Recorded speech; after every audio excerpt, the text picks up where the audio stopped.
There Might Be Lobsters by Carolyn Crimmy. Come on, Sukie, you can do it, said Eleanor.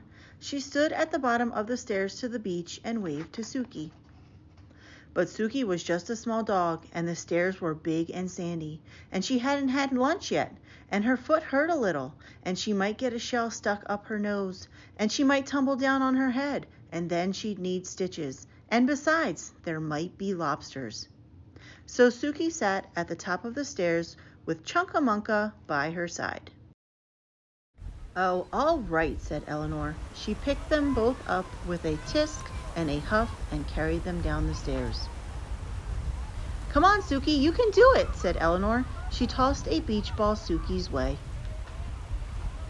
But Sukie was just a small dog, and the beach ball was big and beachy, and it might hit her nose, and then it would pop, and it might be too loud, or it might knock her down and she might never get up again, and she might have to live on the beach forever and eat seaweed to survive, and besides, beach balls attract lobsters.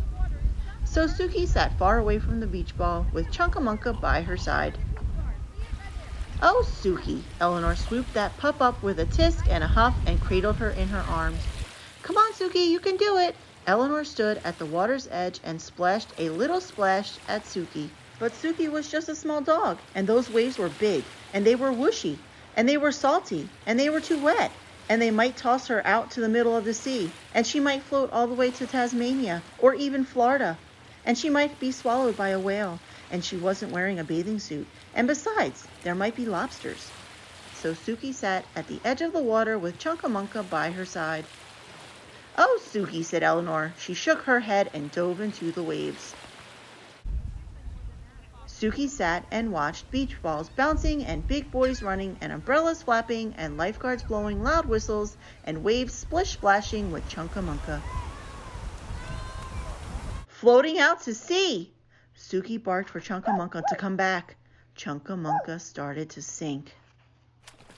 Sukie started to paddle. She paddled past a big beachy ball and through a huge salty wave and over something that might even be a lobster. Until she had Chunka, he was safe. Sukie had saved him. She felt braver than the bravest dog because even though she was very small, Chunka was smaller. Oh, Sukie, I knew you could do it, said Eleanor. She picked them both up with a yay and a hooray and swung them very gently through the air. Sukie sat in the sandy sand with the wavy waves and watched for lobsters with Chunka by her side. And they didn't see one all day.